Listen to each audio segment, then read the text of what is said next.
Folks, and welcome back to another episode of CamBro Conversations. And today's conversation, we're talking about preparing people who work at a desk 9 to 5 or spend a lot of time sitting down, commuting, and generally in a seated position, and how we can prepare those people, which is most of us that are listening to this podcast, for peak performance. To do that, I'm joined by Elev8 Alex, who is a corrective exercise specialist with a background in sports and exercise science with a degree from university in that subject.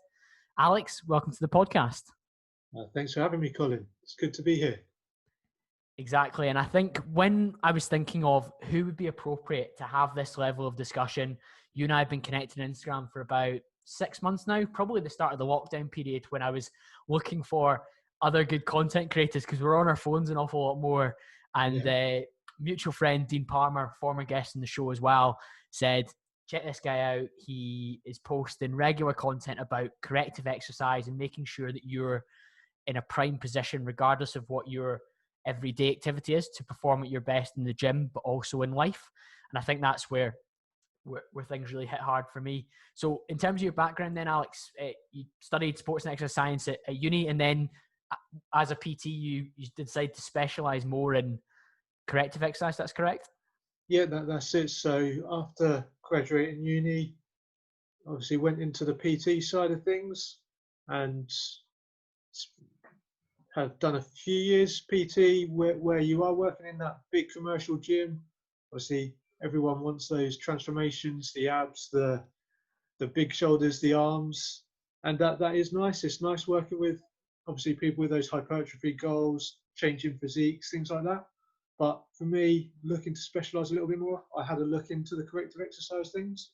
That's always with my training, a sort of an area that I have enjoyed training myself, learning the background, and decided to go through the National Association of Sports Medicine and then into corrective exercise, which I find, obviously, you're still helping people and it's helping people have a better quality of life, quality of movement.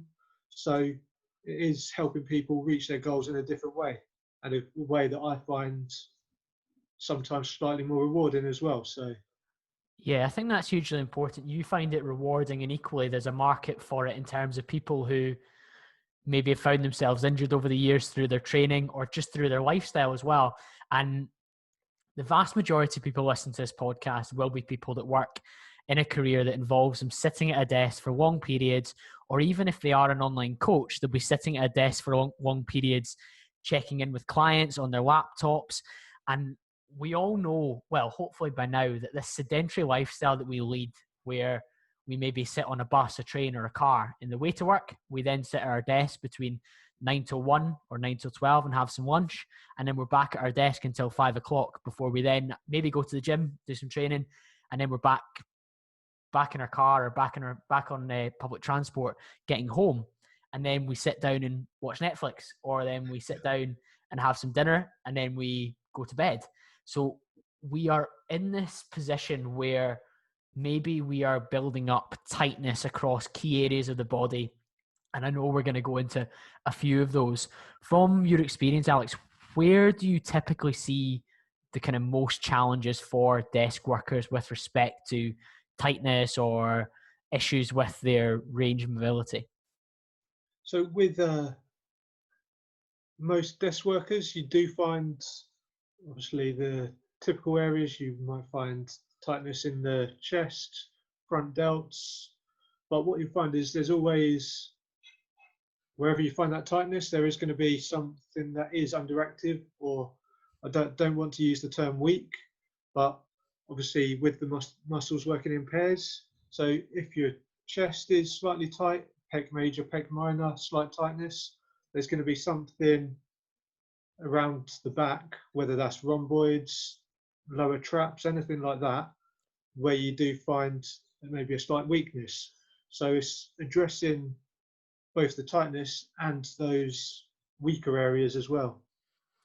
Yeah, of course. And I think we've spoken before on the show about some of the challenges I had when I got into training through rugby, where I had far too strong a front of my body versus the back of my body. And we can go into imbalances another time. But certainly when we're talking about tightness from sitting, I can think about the front of your body, because we sit forward to reach for the mouse, we sit forward to reach for our laptop or our keypad, we sit forward in the car to reach for the steering wheel and the gear stick.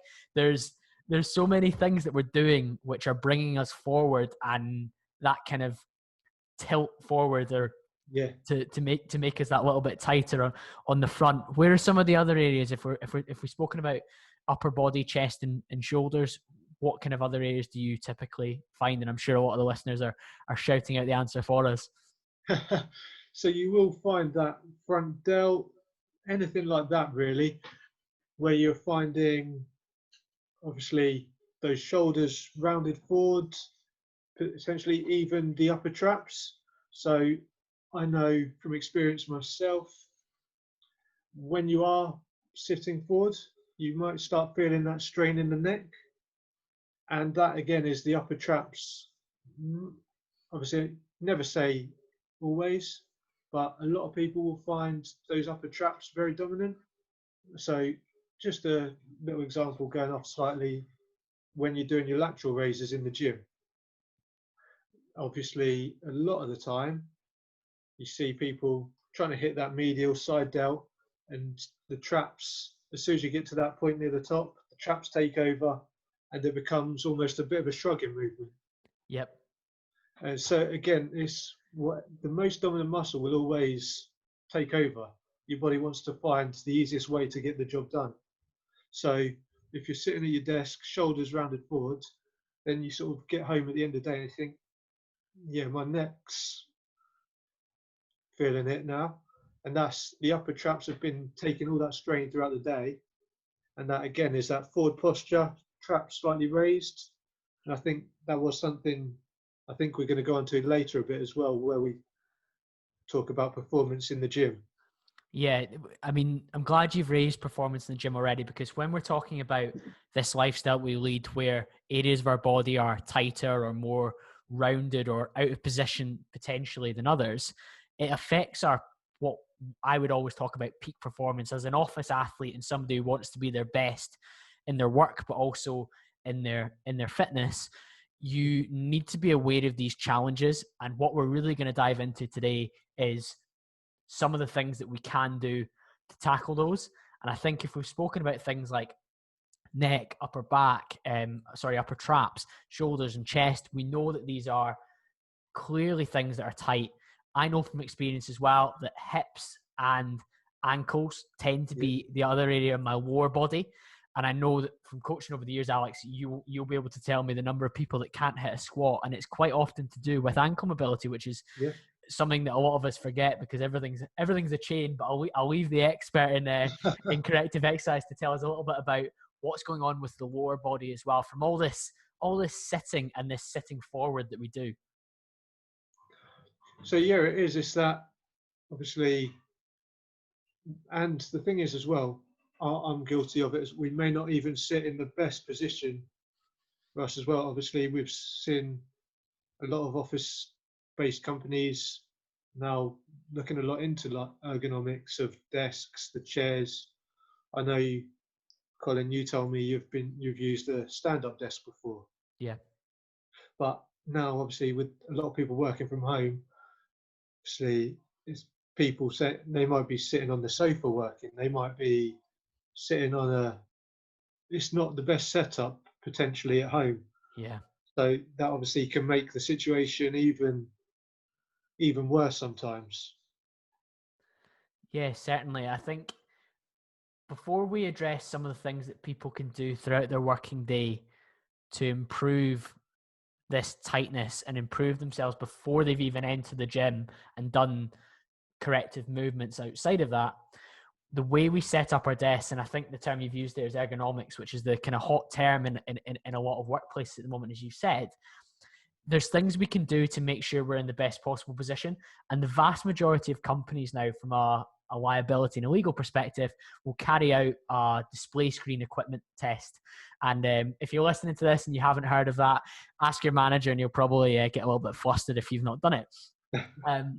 quite simply, it's assessing how our setup is for working on our laptop or our computer with respect to the key parts of our body. So where the screen sits in relation to our eyes, where our hands are in relation to the mouse and the keyboard, how far we have to reach. Are our wrists supported? Are our ankles touching, are our feet touching the floor? And there's so much to it, isn't there, Alex? And I think we'll leave it to the experts within their work to make sure that they're set up correctly. And you can perhaps sometimes claim things for home working and make sure you're in the right environment. But one of the things we talked about is a standing desk, and I've certainly used that over the years. They're pretty easy to set up yourself, even if you are working from home. What would be some of the benefits of having a standing desk for periods of the day, Alex, versus being sat down the whole time? So it's going to be obviously keep things like what, as you mentioned, the hips sitting in that seated position. That can be a lot of strain, tightness through the hip flexors. And then obviously, as you say, so imagine sitting at your desk all day and then going quick down your pre-workout, go to the gym, and then you're going to try and hit a squat PB half an hour after you've spent 9 hours sitting at the desk.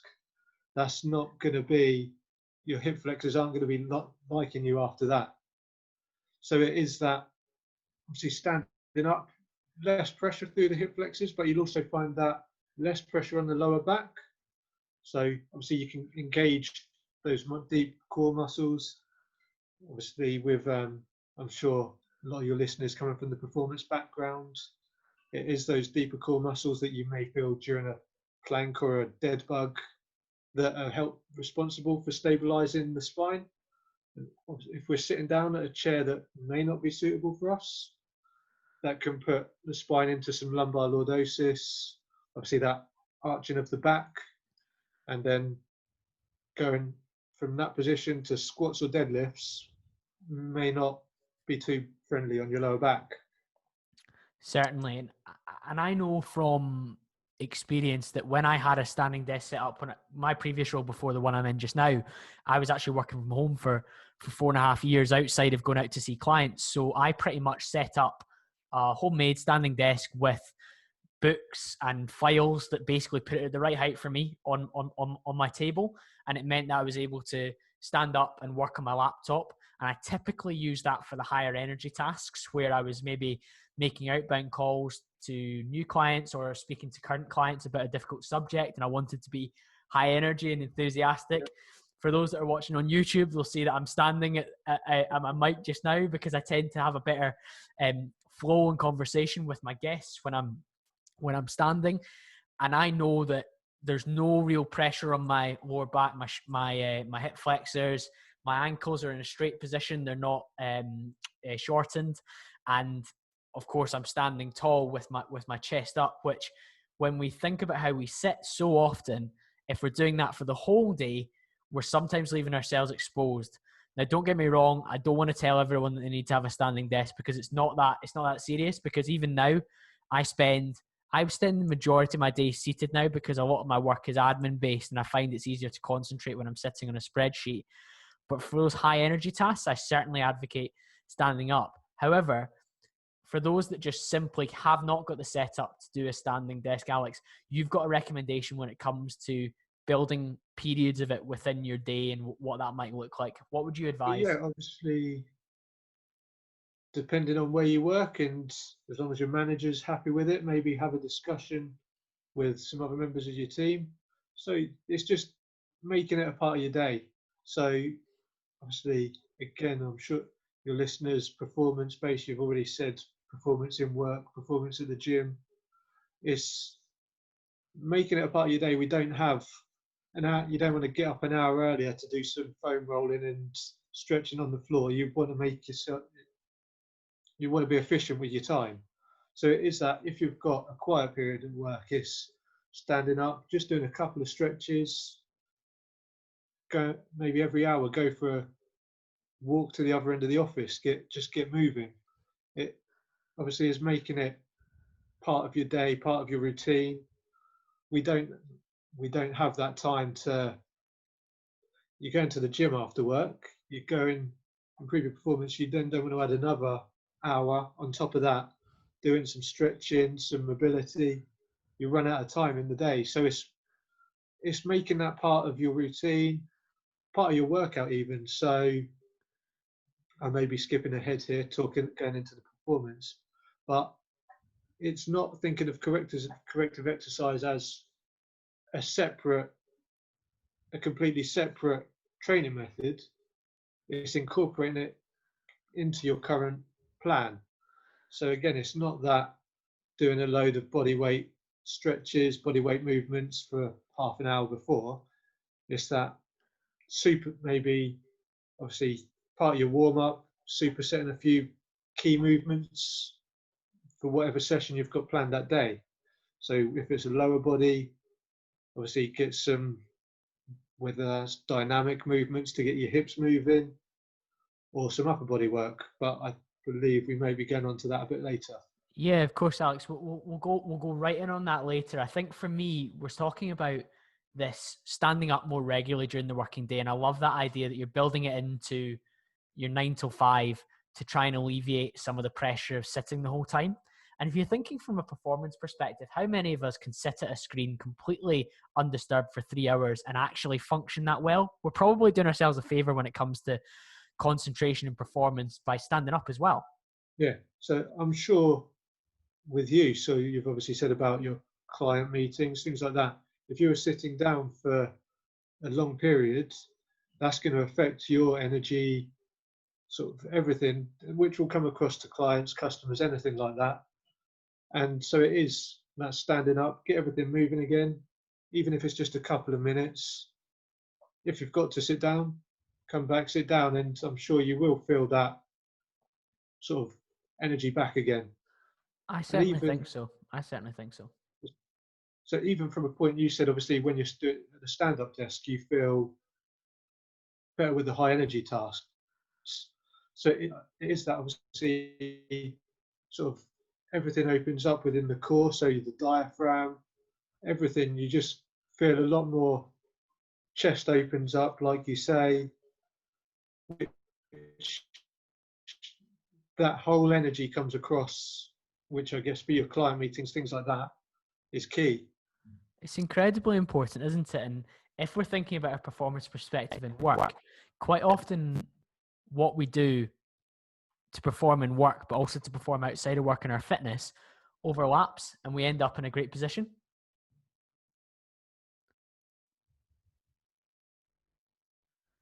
Sorry, Alex, have you still got me? So yeah, I'm still here. Sorry, have you got my audio, Alex? Are you still okay? Yeah, I can hear you, but we're just glitching. Yep, I can hear you all okay. Okay, Yeah, no worries. I don't know what's going on. No, don't worry. I can hear you. We'll crack on. Don't worry. So, for me, you've mentioned a couple of different stretches that we can do during that period when we're standing up. Maybe we're in a suit or a shirt and trousers, so we can't be too adventurous. What kind of stretches do you think would be something we could include? So it's those, again, this will link into performance in the gym as well, but it is those letting the shoulder blades come all the way forward. I know that sounds a bit counterintuitive, but bringing the shoulders all the way forward, and then it is that pulling the shoulder blades into those back pockets, get the scapula all the way back, and again, that's preventing those upper traps from taking over, because obviously a lot of the time I've had this working with clients, even myself, when I'm sort of starting out, you try to pull your shoulder blades back and the shoulders automatically raise a little bit. And that's those upper traps taking over. Like I said earlier, the body will always find the easiest way to get the job done. So you're pulling the shoulders back, the upper traps think, I'll kick in here. So it is that trying to get the lower traps engaged. Because I know you said this is one of your favorite cues as well, sort of when you're in the gym. But it's another one in the back pocket. I love it. But that's another good one that carries over to the workplace, because if we are sitting at that desk, shoulders coming forward, it's just pulling the scapula, as you say, into the back pocket, chest opens up, head comes up a little bit, and you just feel everything open up. So that's probably one of the key ones, I'd say. And obviously, That's a good start point, Alex. So we would do that potentially every hour when we're standing up. We maybe walk to the toilet, walk to the other side of the office, maybe just get a little bit of movement. We're rolling our shoulders forward. We're pulling them back and into our back pockets. Anything else we can include within this period? And obviously, talking lower body, you've got things like sort of, to a degree, obviously, as you say, workplace attire can be limiting, but just standing up in sort of hip swings. So it is just that. I'm not talking trying to kick your foot up to head height or anything, but it's just that swinging the leg back and forward, opening the hips up a little bit, just getting that movement through the hip flexors so they're not tightened for that extended period of time. Yeah, it's small things like that, and appreciate that maybe that seems a little bit awkward, but if we think about the general population's approach to fitness, one of the most important things is stopping caring what other people think with regards to how we behave in an office. They probably think what you eat is absolutely fucking bonkers anyway, so you might as well just add to it by doing some scapular rolls and some some rotations of your hips to try and open things up. What about things like hand against the wall, rotating your like palm against the wall and rotating away to open up your chest? Do you find that's a helpful static stretch? Yeah, that's a static stretching. Obviously, still does have its place. That's part of so with the corrective exercise, you have a process that you typically follow, which would be you find those, going a little bit off topic, but you find those tight muscles, which are the overactive ones, and obviously you want to sort of get those stretched out. So whether that's through foam rolling, static stretching, and once they're stretched and obviously that tightness is relieved a little bit, you can then work on that opposing muscle group. So it still has its place, the static stretching. As you say, the sort of arm out through the doorway, lean in, open up the chest, stretch the front delt out a little bit. So yeah, things like that. That's another good one. So you're getting that stretch through the chest, and then you're strengthening or getting some blood moving to the scapula when you do those rotations. So it's that stretch the overactive and then working that underactive one. I like that, because we're ticking both boxes and we're doing both sides of the body, and we're getting ourselves in a position to feel a little bit better. And we've ticked off some lower body ones as well. So I think one of the things that I liked when we were chatting about what we were going to cover in the episode, Alex, was about how can we do little things during the working day so we can stand up more often, we can walk around the office a little bit, we can rotate our hips, we can rotate our shoulders, and we can stretch off our chest and our front delt. That's some actionable stuff straight away that you can do that will lead to you performing better that evening in the gym or that morning, and just day to day feel a little bit better and more posturally solid within your working day. And I think all of this leads us into a conversation where we're going to underline the importance of prehab over rehab. It's very easy after the fact for me to say to you, Alex, I keep injuring my shoulder at the gym. What rehab can I do? And it's just a never-ending circle. Whereas if we come away from that and we think about prehabilitation and looking after ourselves across our whole body year-round, will we hopefully avoid some of those challenges? So I guess it was just to get a bit of an understanding before we dive right into that, Alex.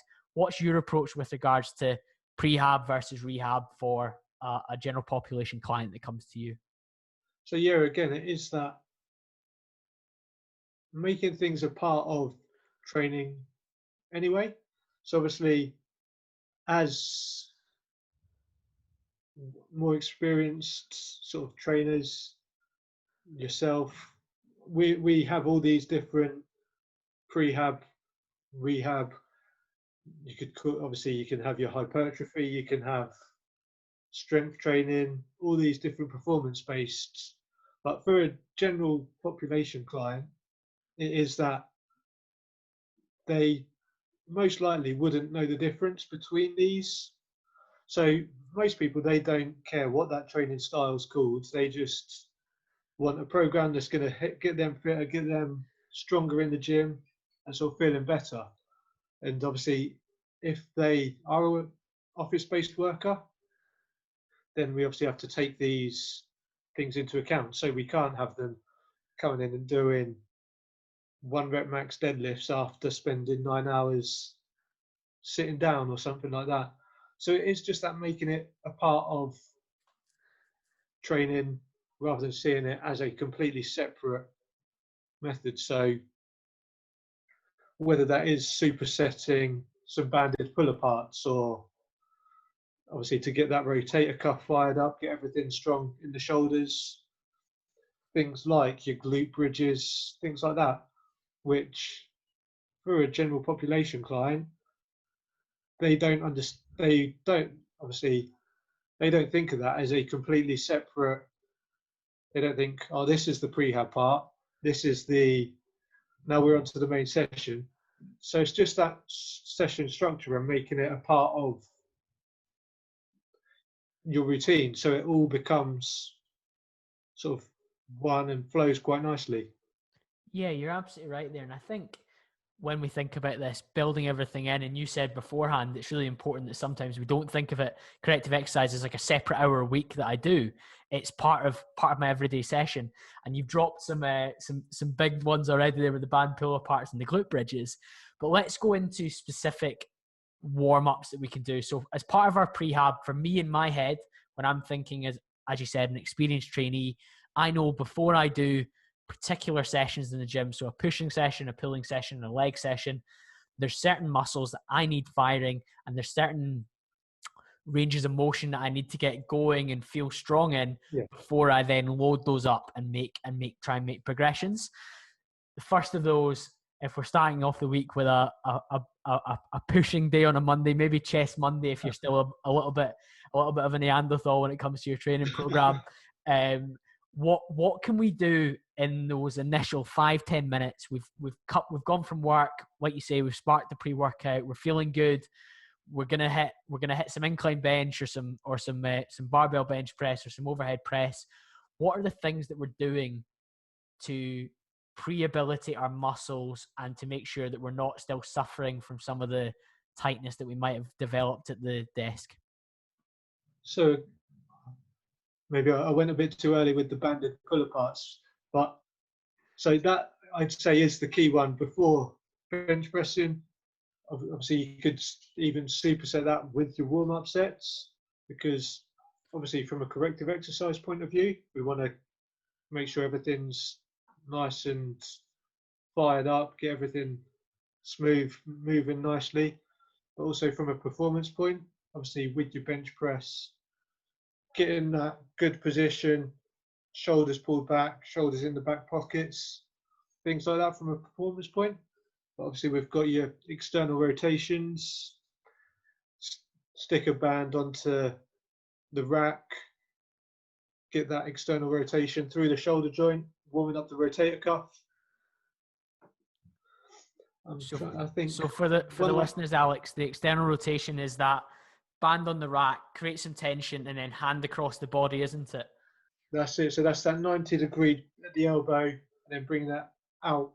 Because obviously with the bench press, shoulder press, that brings our shoulders into a position of internal rotation, which obviously too much of that can lead to impingement of the shoulder joint, injuries further down the line. I think everybody knows someone who's done their rotator cuff. So that's obviously for such a small movement, which can take a couple of minutes before, things like that. Again, it's getting that movement of the scapula, which just pulls your shoulder into a nicer, sort of more friendly position. Because if you are always in that internal rotation, that's just going to be the shoulder sort of grinding away on that joint, the tendons rubbing around the joint, and that's where we get that inflammation and problems further down the line. Yeah, that's a great start point, I think, for let's say if we're bench pressing, like you say, we're working up with the barbell, we're popping a plate or two on to get our chest moving and the blood into that. But equally, we're doing the banded pull aparts, we're doing the external banded rotations. I regularly do them lying with a dumbbell as well if I need to, if I can't get a band in the gym. And it's, for me, it's about earning the right to start to lift before we do it. And there's still so many people that go into the gym and don't warm up. But if you've got time to train for 60 minutes for a push session with smashing your chest and your shoulders and your triceps with volume, you have absolutely got time, like you say, supersetting within it to get yourself in a good position and be healthy. Is there anything else you would have somebody do before they start to do some pressing movements, Alex? So again, it is that making it apart. So one of my favorite movements is that Cuban press. Okay. So I don't know if you've heard of that one. No, talk me through it. It's basically with 2 dumbbells, you'd have an upright row, and then that external rotation and the press. Okay. So it's all 3 heads of the shoulder hit at once. So it's that upright row, get the medial heads nice and fired up, the external rotation, which is what we need again, as we've said, to get the shoulders in a nice position.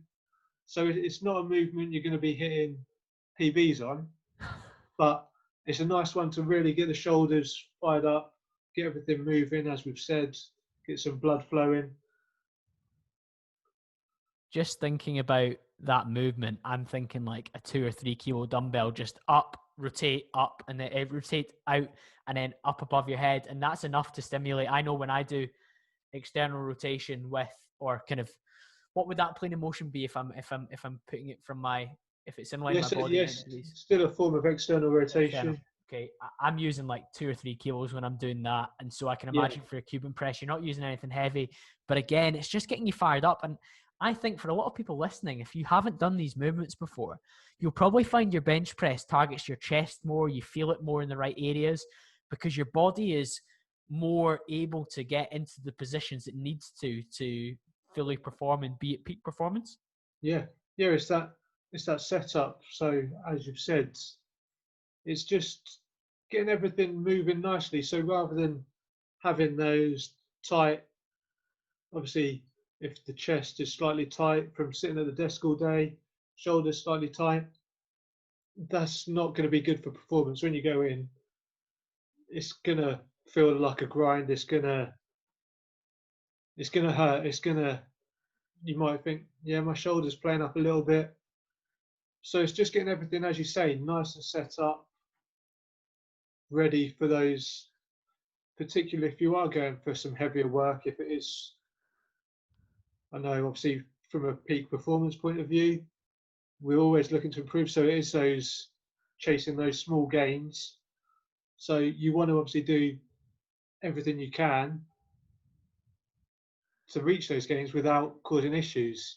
Yeah, I love that message, Alex. And ultimately, that's where my head's at when it comes to what I would call low-hanging fruit. So it's on the tree, it's within reach. We just have to take it and use it. And it can actually be something that's quite rewarding. It's quite a tasty bit of fruit. We're happy with it.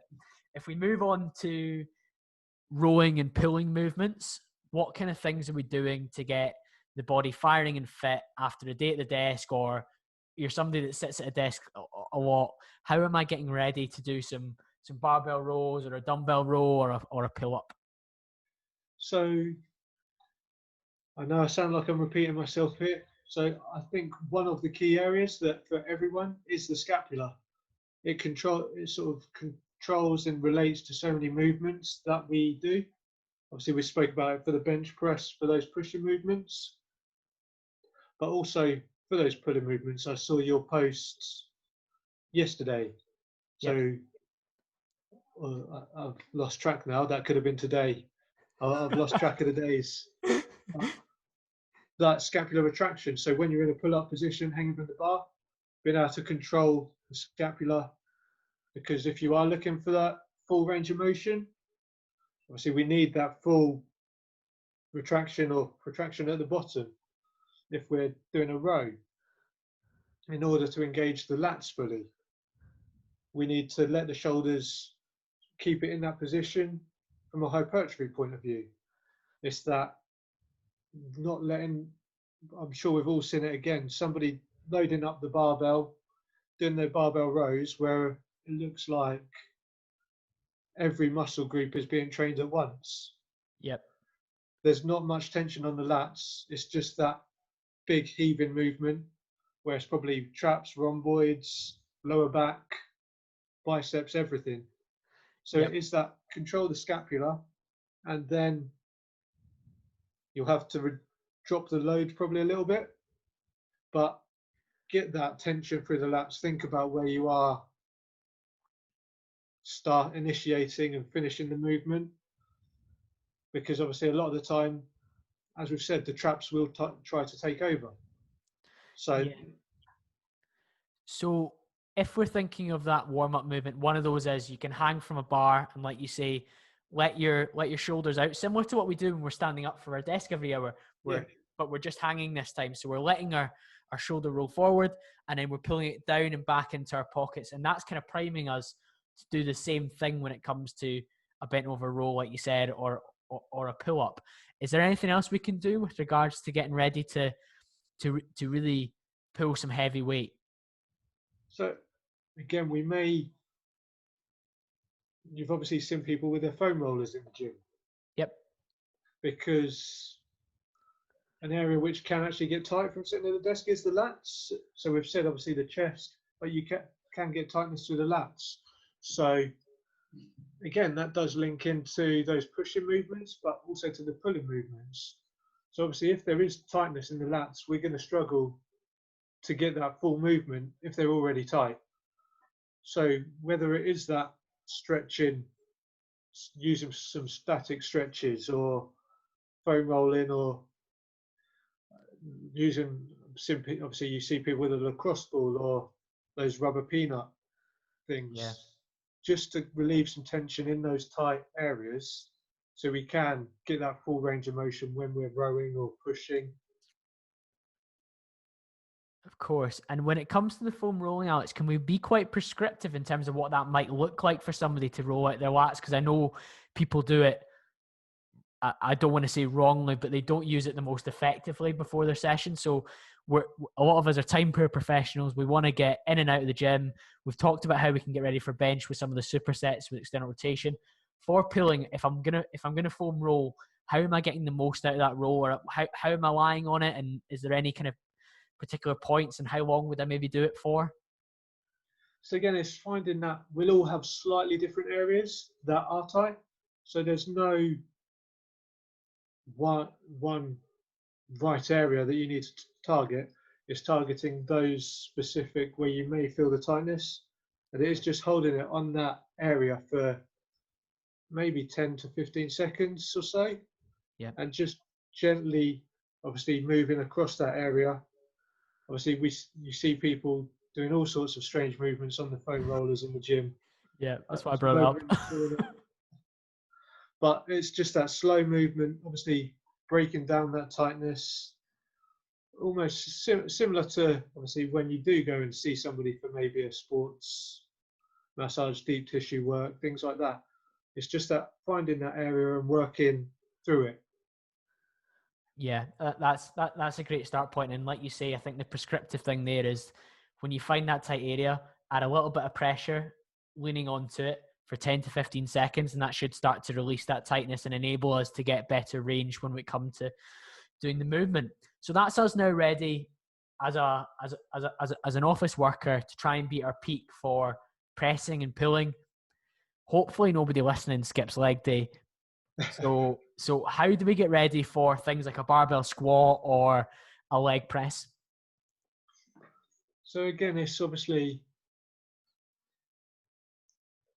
finding what's personal to you. It's all individual. So there's no one right or wrong way, but it's finding that range. So I know I've seen you posting a little bit again recently. You had some assessments done.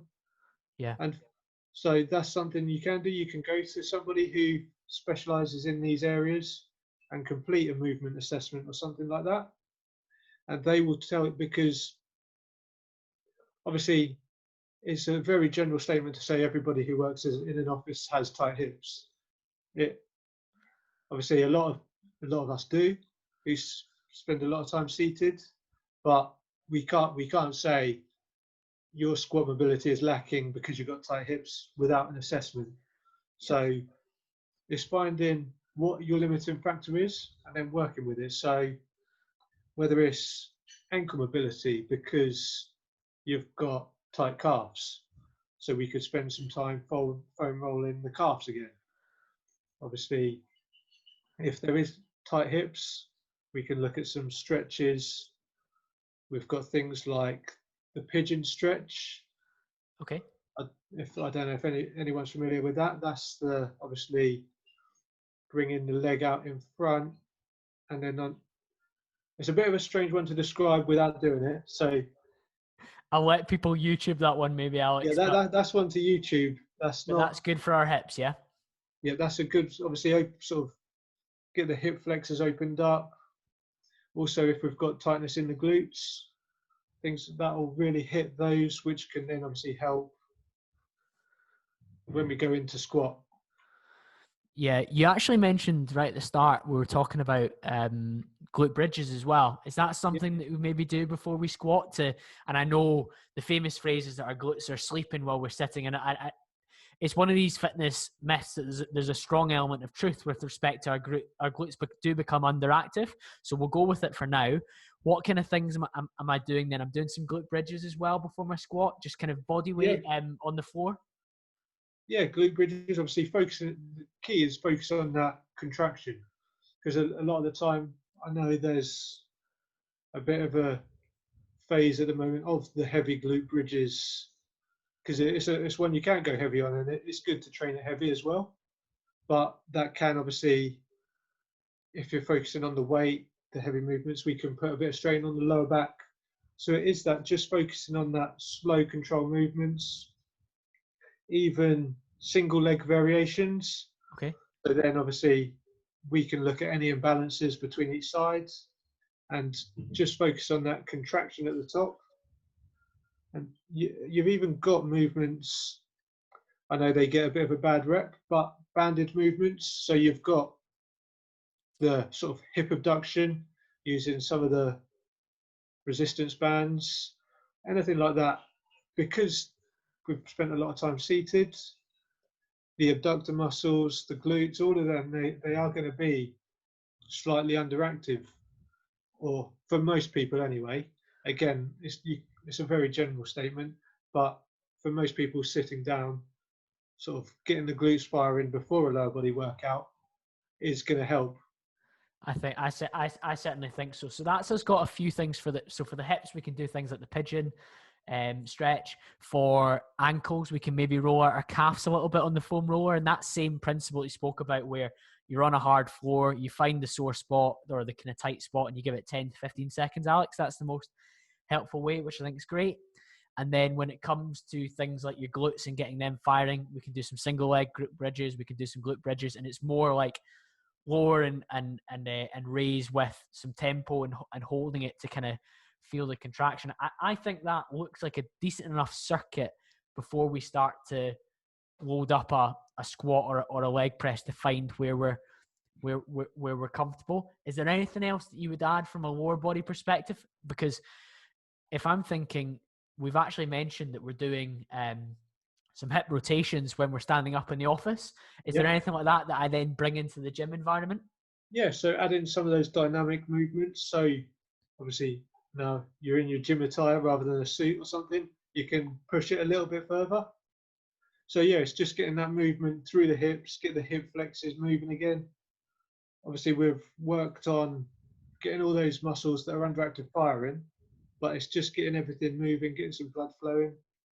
And also, actually one of my favorite movements that I generally use in a warm-up is the dead bug. Okay. Which is a bit of a full body core movement. I always say that, and clients will say, well, where does that name come from? It's another one to YouTube. So once you see the movement, you'll understand. But it's a core movement that is more about getting that sort of pressure within the deep core muscles. Okay. So obviously we all do the crunches, the leg raises, everything like that, where you get that movement.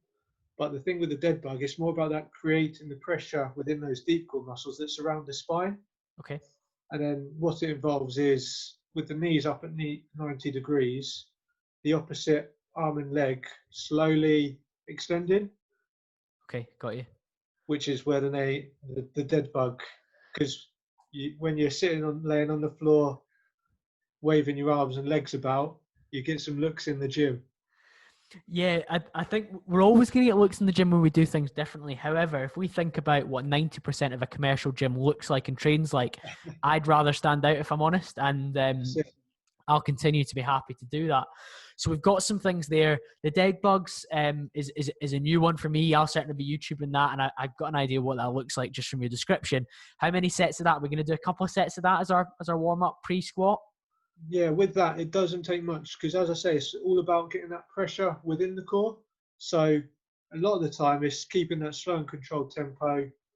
Yeah, sort of 8 reps, a couple of sets, 2-3 sets, because you are building that pressure within the core. It's not your typical do it for 20 reps, sort of get that burn in the abs, but to get everything strong. So again, if you're squatting, we know about you want that strong core. You want your lower back nice and strong if you're putting that weight on your back. So again, it's learning to control, take that breath in, get the air, hold your core stable. And the dead bug is a good one for helping with that. Fantastic, Alex. At this stage, we've probably discussed 2 key areas. So we've discussed that area where there's things we can do during our working day in terms of setting up our environment correctly with regards to how our desk is set up, where you reach it, what height it is for your eyes, making sure your back is supported by your chair, your feet are on the floor, and as more people can go away and research that. We've talked about standing up during your working day and doing some walking, doing some fairly basic static and dynamic stretching within the office, all within the confines of our work attire. And then importantly, we've addressed what we do when we get into the gym to get ready to perform after a day of work. The third area I wanted to talk to you about, and the final one that we'll cover for this episode, is taking it a little bit further. There's going to be some people listening to the podcast that say, this all sounds quite good, but I'm really serious about this. I want to make sure that I'm maximizing the ability for me to reach peak performance. What does taking it further look like in terms of adding in maybe a mobility day or something that I do every morning or something of that ilk, Alex? Yeah, so again, it's finding what you need to make it specific to you, because obviously it is such a specific area. It's all individual. So obviously what I'm saying now, it's good as a general to make a plan, but it is an individual. So obviously you've had your assessments that you mentioned, so I'm guessing, got a bit more of an idea, so you can go away, make a plan of what's required. So yeah, so obviously for someone who did have some issues that they've found that need sort of some attention, it could be a case of, okay, I'm going to put together a little bit of a foam rolling routine so I can get these stretches done. And then once I've done those stretches, I can then put a group of movements together that will target those opposing muscles. So I've got those tight muscles stretched out, that those areas are slightly getting that range back now, getting that range through the tight areas. And then you can work on that strengthening. But again, it's dependent on the amount of time you have. So whether it is if you have a rest day, and I know I'm bad at rest days. You always tell people how important rest is, but then yourself, you'll find anything to do. So whether you take one of your rest days and turn that, as you say, into a mobility day. So grab a couple of resistance bands, put together a full body circuit. Obviously, we don't want anything that is going to sort of fatigue us, but just to get everything firing. So whether that is a circuit of glute movements, sort of hamstring movements, because that's another area that typically is weaker. I know you said earlier, and I know I fell into it when I was at uni. We train those muscles on the front of the body, Yeah. but it's normally the hamstrings, the glutes, areas like that that will get forgotten. So you don't want anything that is going to cause fatigue, or we're not looking for a heavy session here, but whether it is a few sets of banded abductions or glute bridges, as we've said, just anything that is going to, because anything that's going to target those areas that need improvement, really, and finding the structure is all down to the individual. So if you want to make it, as we've said, part of your routine, or if it is giving yourself a mobility day, Yeah, it's whatever works for you.